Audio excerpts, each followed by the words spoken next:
प्रिय दर्शकों नमस्कार। दर्शकों एक बार पुनः स्वागत है गुरु कृपा एकेडमी में। आज हम बात करने वाले हैं हिंदी के वाक्य और जो हिंदी वाक्य है उसमें वाक्य के भेद। मुख्य रूप से जो Uttarakhand LT, UK LT, LT में हिंदी का जो पाठ्यक्रम है उसमें तीसरा पॉइंट है वाक्य, वाक्य के भेद, मुहावरे व लोकोक्तियां। आज की वीडियो में हम वाक्य और वाक्य के भेदों पर चर्चा करेंगे। वाक्य क्या है और वाक्य के कितने भेद हैं ये हम बात करेंगे। फिर उसके बाद एक आध दो वीडियो और आएगी जिसमें वाक्य के भेदों को एक एक करके बताया जाएगा और फिर मुहावरे व लोकोक्ति पर हम अलग अलग वीडियो बनाएंगे। इससे पूर्व हमने हिंदी वर्णमाला, हिंदी शब्द रचना पर भी वीडियो बनाई हुई है, उसे आप जाकर देख लें, वो आपके लिए सहायक होंगी। चलिए आज हम बात करने वाले हैं हिंदी के वाक्य या वाक्य, क्योंकि किसी भी भाषा में वाक्य हो, वाक्य तो वाक्य है, तो उसका क्या अर्थ है और वाक्य का क्या महत्व है। वाक्य की परिभाषा देखी जाए तो शब्दों का वह व्यवस्थित रूप जिसमें एक पूर्ण अर्थ की प्रतीति होती है। अर्थ की प्रतीति होना ही वाक्य है। आचार्य विश्वनाथ चिरपरिचित हैं, जो संस्कृत या हिंदी के छात्र हैं वो आचार्य विश्वनाथ को अवश्य में जानते होंगे, क्योंकि अब तो ऐसा है कि कई बार कुछ परिभाषाएं, कुछ चीजें हिंदी में भी संस्कृत की पूछी जाने लगी है। कुछ डेफिनेशन की ये किसकी है या इस प्रकार से। तो संस्कृत उनका क्या है, साहित्य दर्पण है। विश्वनाथ ने क्या लिखा है, साहित्य दर्पण। इसमें इन्होंने कहा कि वाक्यम स्यात् योग्यता, आकांक्षा, आसक्ति युक्त। अगर इसे संधि विच्छेद करेंगे तो योग्यता एक शब्द हो जाएगा, आकांक्षा एक शब्द हो जाएगा, आसक्ति एक शब्द हो जाएगा, युक्त पदोच्चय, पदों का चय जिसमें क्या हो, वाक्य किसे कहा जाता है, जिसमें योग्यता हो, आकांक्षा हो, आसक्ति युक्त जो हो, पदों का समूह। चय मतलब होता है, चय मतलब है क्या, वाक्यों का समूह, ना शब्दों का समूह, क्षमा करें, शब्दों का समूह। अर्थात हम कोई भी शब्द वाक्य बोल रहे हैं तो उसमें कोई ना कोई शब्द मिले हुए हैं, वह शब्दों का समूह है। जैसे मैं कहता हूं श्याम घर जाता है, तो श्याम घर जाता में जो 4-5 शब्द हैं वही क्या है, पद है पूरा। तो इसीलिए शब्दों के चय को, शब्दों के समूह को वाक्य कहा जाता है। लेकिन इसमें इन्होंने कहा कि योग्यता अवश्य में है, आकांक्षा भी होनी चाहिए, आसक्ति भी होनी चाहिए। चलिए इस पे हम आगे बात करेंगे कि क्या है योग्यता, क्या है आकांक्षा, क्या है आसक्ति। उससे पूर्व भी हम देखते हैं कि वाक्य के प्रमुख तत्व वाक्य में क्या होना चाहिए, जिसके बिना हम वाक्य को वाक्य नहीं कह सकते हैं। तो एक तो सबसे पहले सार्थकता, सार्थक अर्थ होना जरूरी है, अन्यथा आप कुछ भी बोल दें। जैसे हमने जब हिंदी शब्द रचना की बात की थी, तो शब्द रचना में भी सार्थक और निरर्थक दो शब्द होते हैं। तो सार्थक शब्द जिनका अर्थ है, निरर्थक जिनका अर्थ नहीं है। तो ऐसे ही सार्थक वाक्य और निरर्थक वाक्य, तो सार्थकता अवश्य में होनी चाहिए। इसके लिए आवश्यक है कि वाक्य में सार्थक शब्दों का ही प्रयोग हो, तभी वाक्य जो है भाव अभिव्यक्ति के लिए सक्षम होगा। जैसे राम रोटी पीता है, यहाँ रोटी पीना सार्थकता का बोध नहीं कराता है, क्योंकि रोटी को पिया नहीं जाता है, क्योंकि रोटी क्या की जाती है, खाई जाती है। सार्थकता की दृष्टि से यह वाक्य क्या है, अशुद्ध माना जाएगा।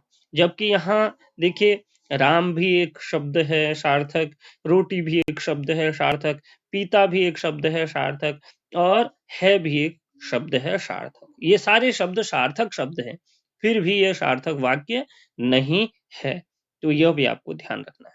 आपको प्रश्न पूछा जा सकता है, कोई ऐसा दे देंगे और बोला जाएगा यह किस प्रकार का शब्द है।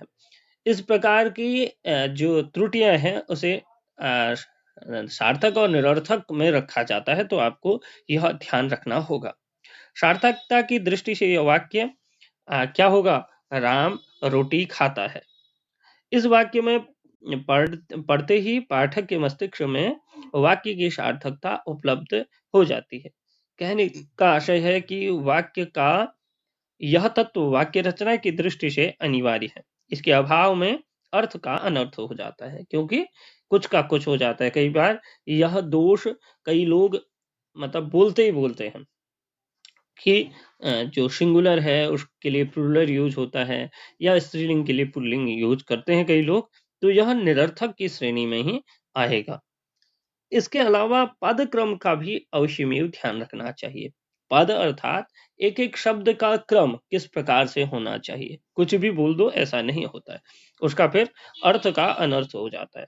सार्थक शब्दों को भाषा के नियमों के अनुरूप क्रम में रखना चाहिए। वाक्य में शब्दों के अनुकूल क्रम के अभाव में अर्थ का अनर्थ हो जाता है। जैसे नाव में नदी, नाव में नदी, नाव के अंदर नदी, ये इसमें भाव आ रहा है।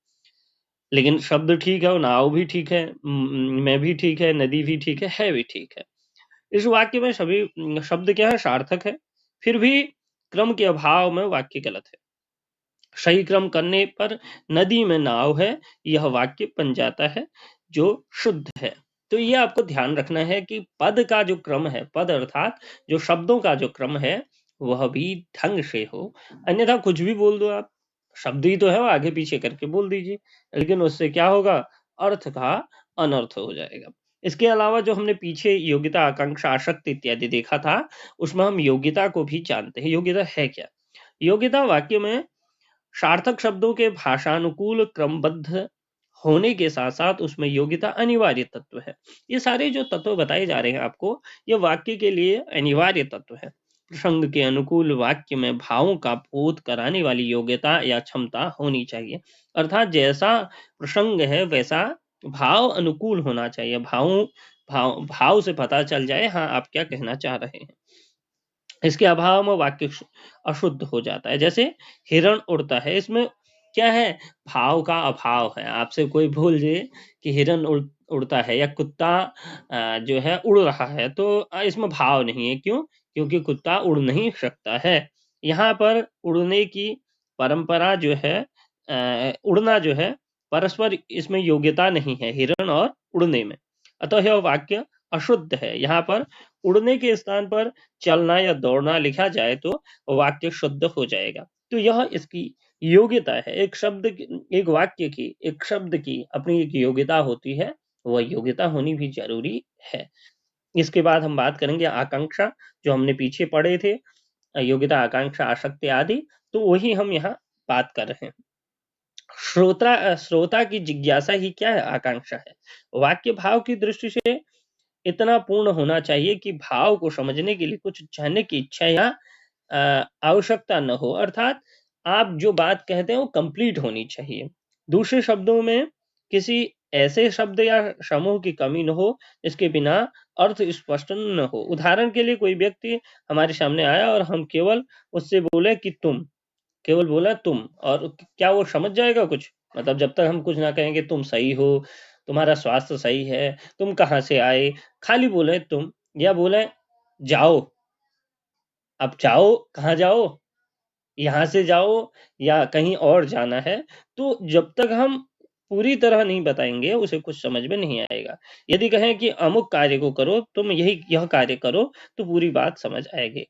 इस प्रकार वाक्य का आकांक्षा तत्व भी अनिवार्य है। आकांक्षा का अर्थ है कि आप एक शब्द बोले, मतलब पूरा न बोले, अधूरा बोल करके छोड़ दें। आकांक्षा ये होता है कि पूरी बात आप कह दें, जो भी आपको कहना है। आकांक्षा के बाद आता है आसक्ति।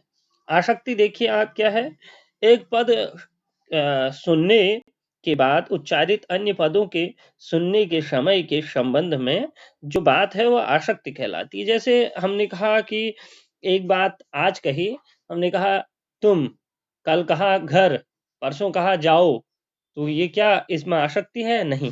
तो आसक्ति के लिए क्या है, मैंने साथ साथ कह दिया कि तुम घर जाओ। देखिए इसमें एक बार पढ़ते हैं, उपरोक्त सभी बातों की दृष्टि से वाक्य सही हो, लेकिन किसी वाक्य का एक शब्द आज, एक कल, एक परसों कहा जाए तो इस वाक्य में जो है आसक्ति नहीं होगी। अतएव वाक्य के शब्दों के उच्चारण में समीपता होनी चाहिए, अर्थात वो साथ साथ बोले जाने चाहिए। या फिर मैं बोलूं 2 घंटे के बाद, अभी बोलूं तुम, 2 घंटे के बाद बोलो परीक्षा, 4 घंटे के बाद बोलूँ मत, उसके बाद बोलूँ दो, तो ये समीपता नहीं है। ये क्या है? शब्दों के पूरे वाक्य को एक साथ कहा जाना चाहिए, इसको कहा जाता है आशक्ति। ये आपके लिए महत्वपूर्ण है क्योंकि हिंदी आप एलटी दे रहे हैं, तो वैसे भी ये आपको पता होना चाहिए। अन्वय की बात की जाए तो अन्वय सामान्यतः आप जानते हैं कि संस्कृत आदि में अन्वय मतलब सरलीकरण करना, उसको अन्वय कहा जाता है। फिर भी हिंदी की दृष्टि से हम एक बार पढ़ते हैं। पदों में व्याकरण की दृष्टि से लिंग, पुरुष, वचन, कारक आदि का सामंजस्य होना चाहिए। ये तो सबको आपको पता है। अन्वय के अभाव में भी वाक्य अशुद्ध हो जाता है, अतः अन्वय भी वाक्य का महत्वपूर्ण तत्व है। जैसे नेताजी का लड़का का हाथ में बंदूक था। जैसे कई लोग ये जैसे पूर्वी लोग या इस प्रकार के जो लोग हैं वो इस प्रकार से अशुद्ध वाक्यों का प्रयोग करते हैं, वो मातृभाषा का थोड़ा-सा दोष है। सब जगह का कुछ ना कुछ दोष रहता है, या इसे बोला जाए कि मातृभाषा का लालित्य है, तो ये भी हम कह सकते हैं। तो ये इस प्रकार के वाक्यों का प्रयोग होता है, लेकिन ये अशुद्ध है। इस वाक्य में भाव तो स्पष्ट है, लेकिन व्याकरणीय सामंजस्य नहीं है, अतः यह वाक्य अशुद्ध है। यदि इसे कहा जाए, इसे क्या कहा जाए? नेताजी के लड़के के हाथ में बंदूक थी। अब देखिए यहाँ बंदूक था हो गया ना, ठीक है, तो वाक्य व्याकरणिक दृष्टि से शुद्ध हो। जब कोई वाक्य व्याकरणीय दृष्टि से, लिंग, वचन इत्यादि की दृष्टि से अशुद्ध हो तो उसे अन्वय की श्रेणी में रखा जाता है। ये हिंदी की दृष्टि से हम पढ़ रहे हैं। चलिए अब हम आपके टॉपिक में, तीसरे टॉपिक में वाक्य के बाद आता है वाक्यों के भेद।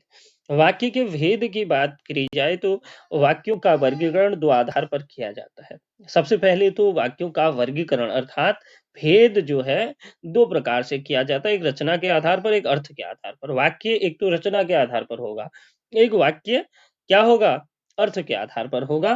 तो ये दो चीज हमको ध्यान रखनी है कि वाक्य के दो भेद माने जाते हैं।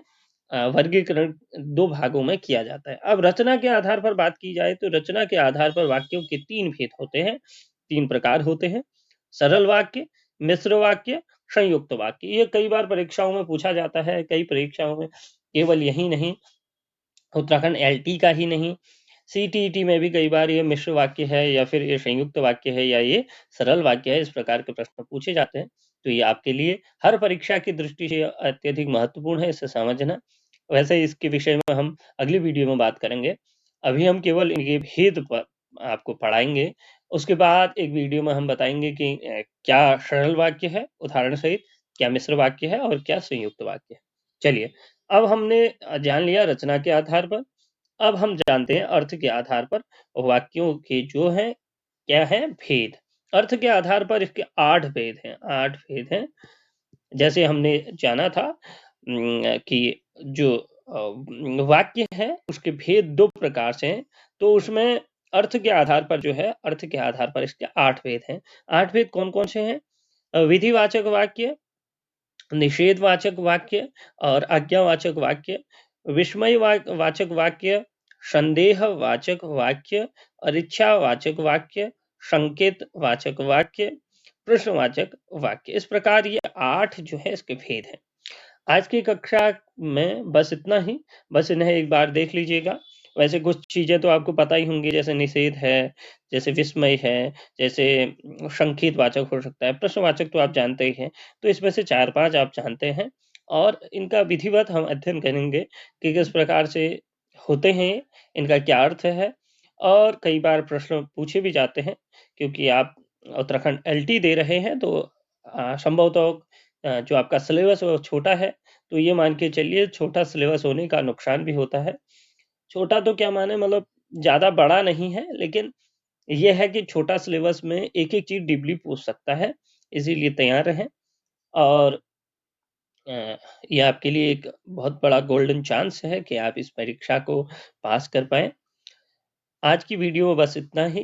नमस्कार, धन्यवाद। अगर आपको हमारा काम अच्छा लगता है तो चैनल को सब्सक्राइब करें, लाइक, शेयर, कमेंट अवश्यमेव करें और सुझाव अवश्यमेव दें कि क्या इसमें कमी है या किस प्रकार से इनको और इम्प्रूव किया जा सकता है। नमस्कार, पुनः धन्यवाद।